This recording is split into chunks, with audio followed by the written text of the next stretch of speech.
Welcome back everyone. In our previous module, we laid the fundamental groundwork of thermodynamics by exploring the first, second, and third laws and understanding the critical role of free energy in determining what processes are thermodynamically possible in material systems. We now have a solid understanding of what can happen. Today, we embark on Module 2, Availability and Efficiency. This module is where we translate those fundamental thermodynamic principles into practical insights for materials engineering. We are moving beyond just feasibility to ask, how effectively are we using energy in our materials processes? In this module, we'll introduce two incredibly important and often misunderstood concepts. Availability, also known as Exergy, which helps us understand the true potential for useful work in our system, in any system.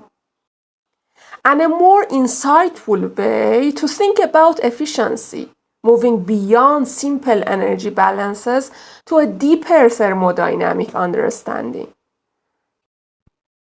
Whether you are thinking about melting metals, synthesizing ceramics, or recycling materials, energy is at the heart of it. But not all energy is equal, and not all energy is used effectively. This module will equip you with the tools to analyze and optimize energy utilization, identify true inefficiencies, and ultimately design more sustainable and economical materials processes. So get ready to dive into a module that will fundamentally change how you view energy and its application in the world of materials. We'll kick things off in our next lesson, lesson 2.1, by formally defining availability and understanding its significance. Let's get started. In Module 2 of this course, we are focusing on availability and efficiency. In our last session, we set the stage for why these concepts are so vital in materials engineering. It's all about truly understanding how effectively we use energy. Today, in Lesson 2.1, we are going to introduce the first key concept, availability, often referred to as Exergy.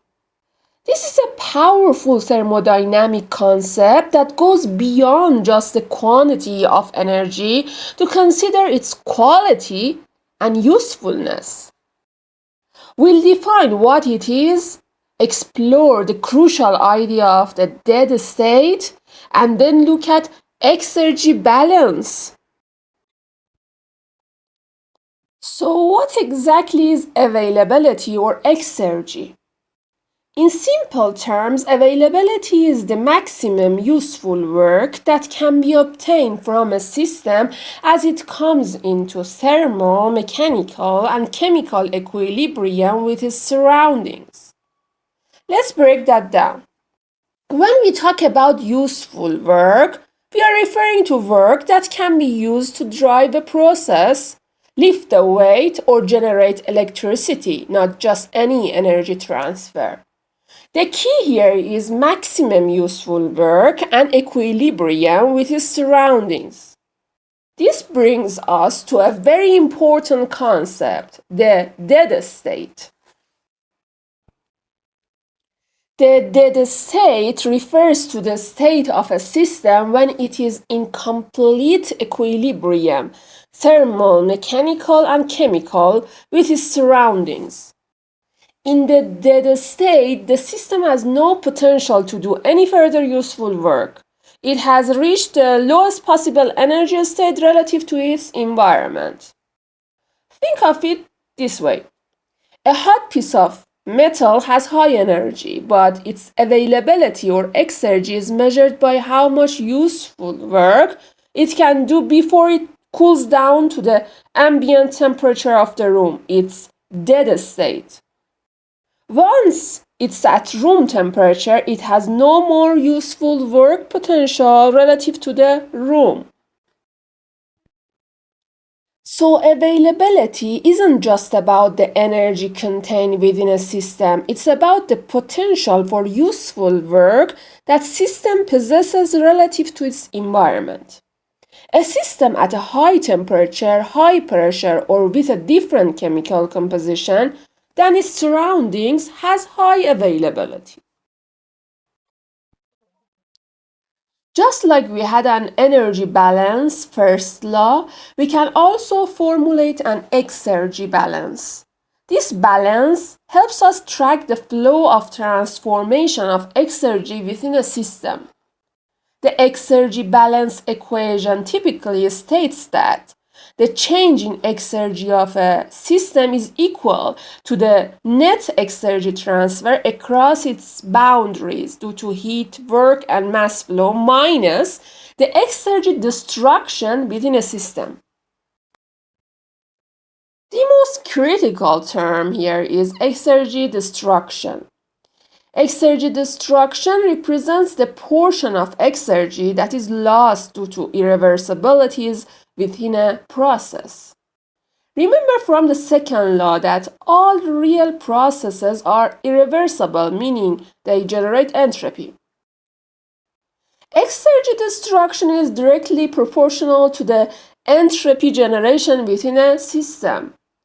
This is a profound link.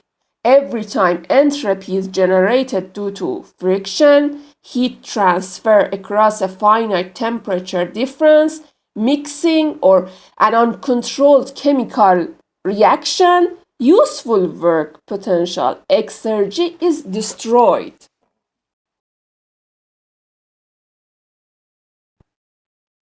So while the first law tells us energy is conserved, the second law, through the concept of exergy destruction, tells us that useful work potential is not conserved in real processes. It is always being consumed or destroyed due to irreversibilities. Minimizing exergy destruction is key to maximizing efficiency. To summarize, availability or exergy is the maximum useful work a system can perform as it reaches equilibrium with its surroundings, known as the dead state. The exergy balance helps us account for this useful work potential, and it highlights exergy destruction, which is the irreversible loss of useful work potential due to entropy generation. Understanding exergy allows us to identify the true inefficiencies in a process, not just where energy is lost, but where its quality and usefulness are degraded. For a deeper dive into availability and exergy, I highly recommend this reference. In our next lesson, lesson 2.2, we'll build on this by exploring different ways to define efficiency in thermodynamic systems, particularly focusing on the more insightful second law, efficiency.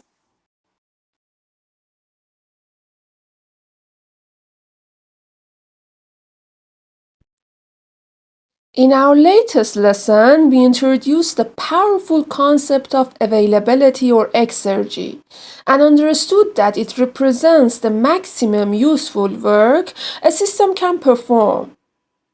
We also learned about exergy destruction, which quantifies the irreversible loss of this useful potential. Today, in this lesson, we are going to dive into the concept of efficiency. While it might seem straightforward, there are actually different ways to define efficiency, and some are far more insightful than others, especially when we are dealing with complex materials processes.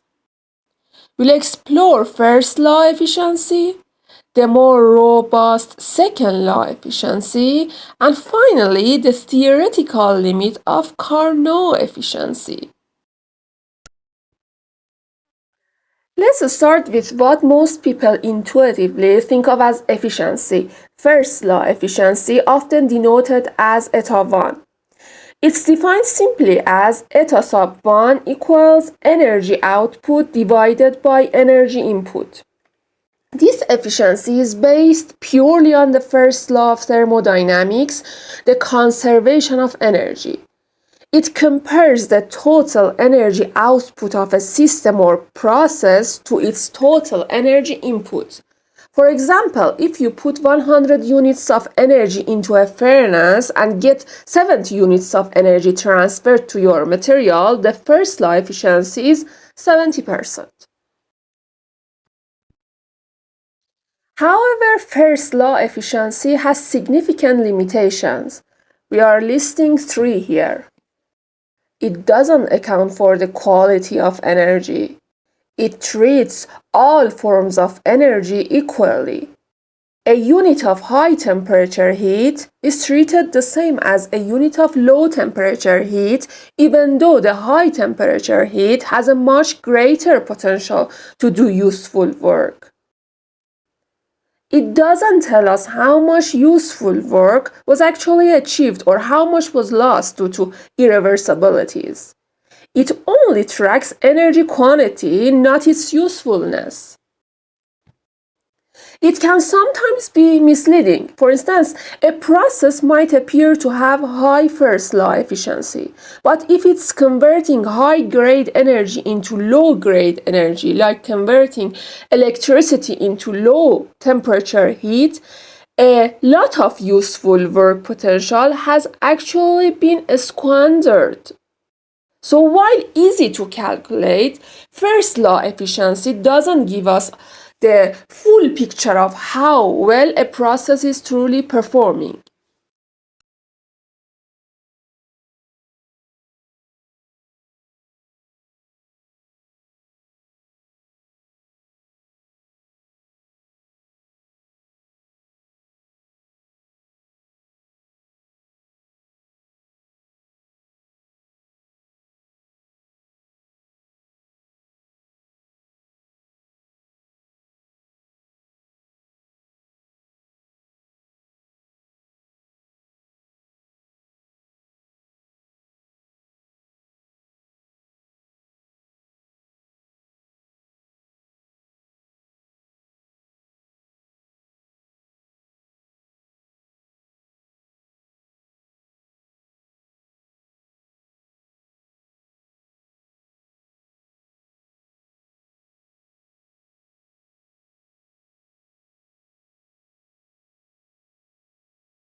This brings us to the more powerful and insightful measure.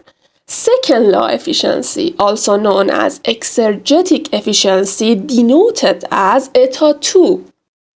This efficiency is based on the second law of thermodynamics and the concept of exergy. It's defined as eta 2 equals actual useful work output divided by maximum possible useful work input. Or for processes that produce heat rather than work, it can be expressed in terms of exergy recovered versus exergy supplied. Why is second law efficiency so much better? We are bringing 4 reasons here. First, it accounts for the quality of energy. It focuses on the useful work potential of energy, not just its quantity. Second, it directly quantifies how effectively the available work potential is being utilized. The third reason, it identifies the true sources of inefficiency.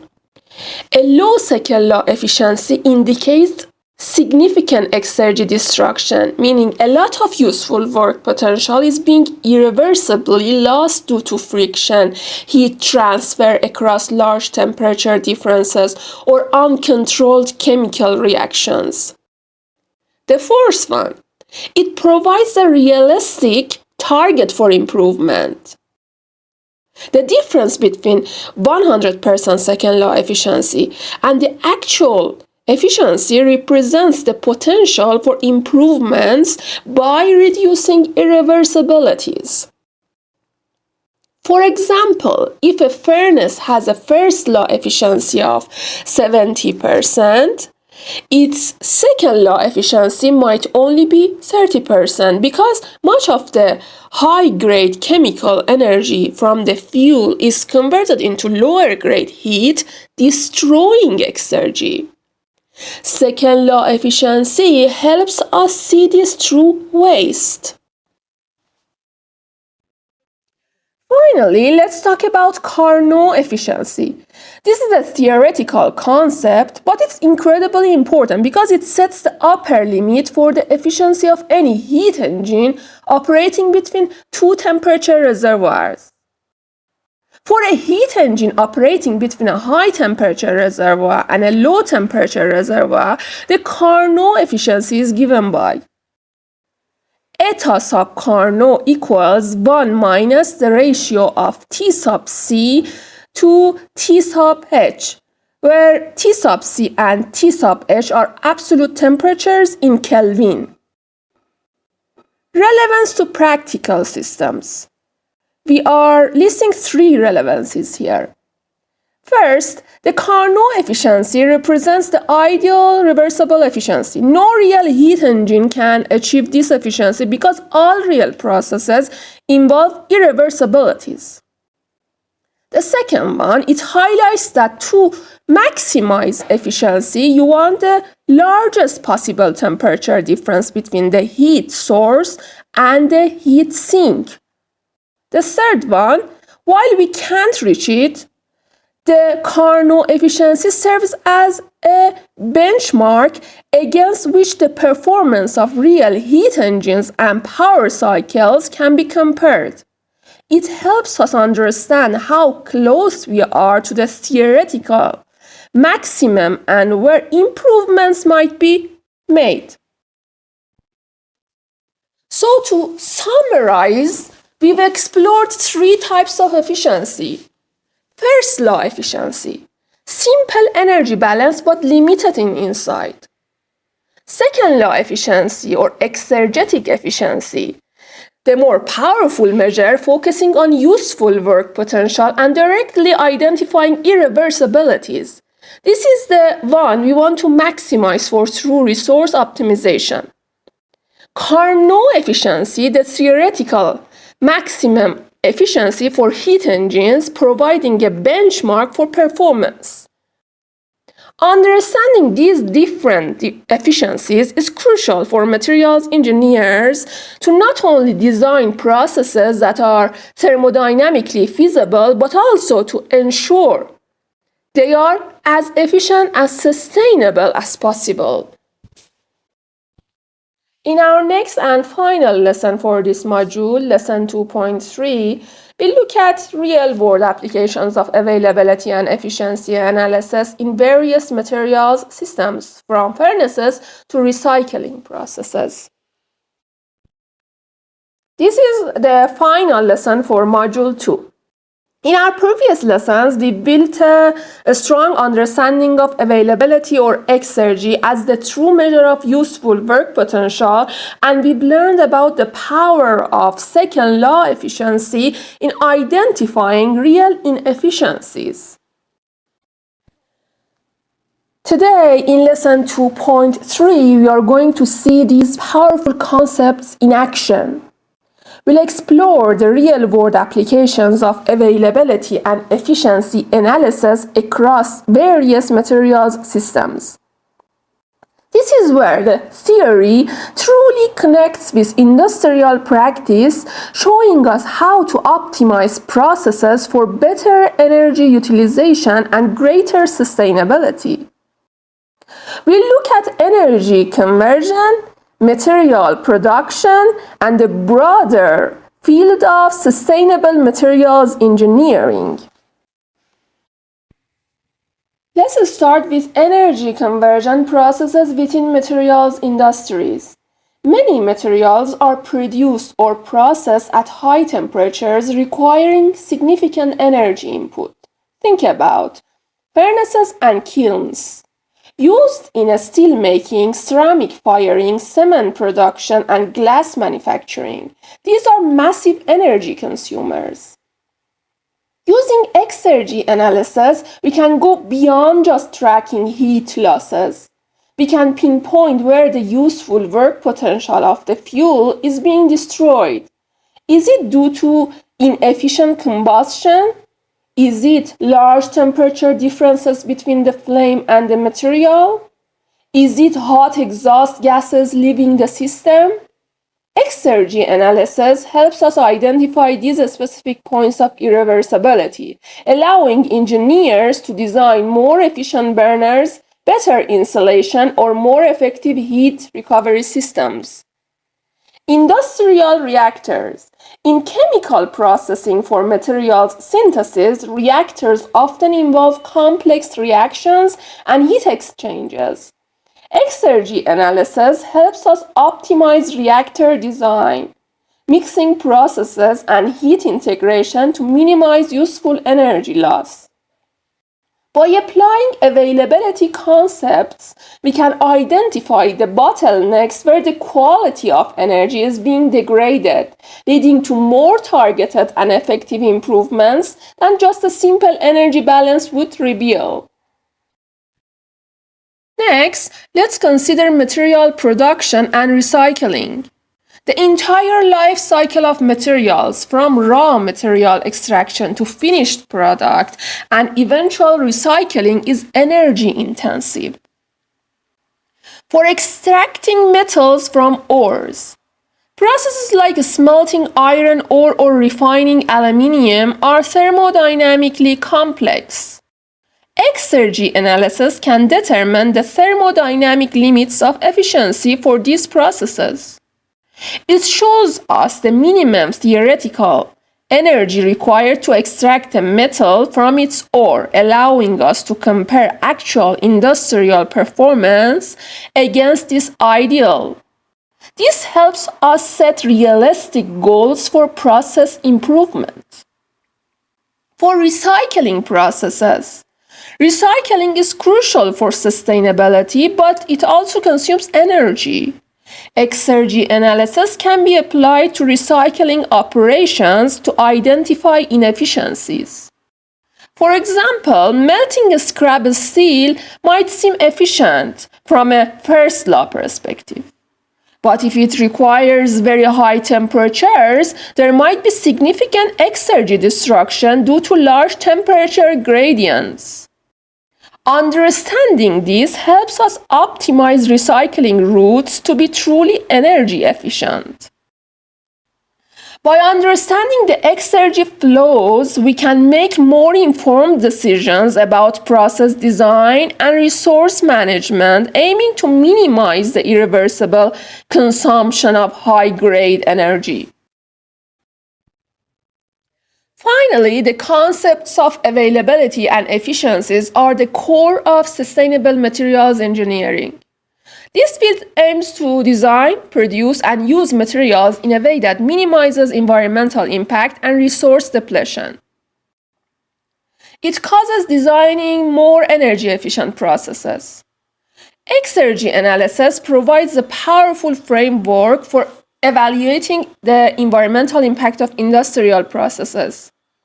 By minimizing exergy destruction, we not only save energy but also reduce greenhouse gas emissions and other environmental burdens associated with energy production. Case studies include steel production and aluminum refining. Consider steel production, from mining iron ore to the blast furnace and steel refining. Each step can be analyzed for exergy destruction. Improvements in preheating scrap, optimizing combustion, and recovering waste heat based on Exergy principles lead to significant reduction in energy consumption and CO2 emissions. Aluminium refining, Hall-Héroult process. This is an extremely energy-intensive process. Exergy analysis can reveal opportunities for reducing electrical energy consumption by optimizing cell design, anode-cathode materials, and operating conditions, leading to a more sustainable production route. The goal is to move towards processes that are not just energy efficient but also exergy efficient, meaning they make the most effective use of the high-grade energy available, thereby minimizing waste and environmental impact. So, to recap, the concepts of availability and efficiency are not just theoretical constructs. They are powerful analytical tools for direct and profound applications in materials engineering. They help us optimize energy conversion processes in furnaces and reactors. They guide us in improving the efficiency of material production and recycling. And they are fundamental to the principles of sustainable materials engineering, helping us design processes that are both economically viable and environmentally responsible. This concludes our Module 2 on availability and efficiency. We've now covered the thermodynamic foundations, what can happen and how efficiently it can happen. In our next module, we'll shift gears entirely and begin our explorations of kinetics, which will tell us how fast these processes occur and the mechanisms behind them.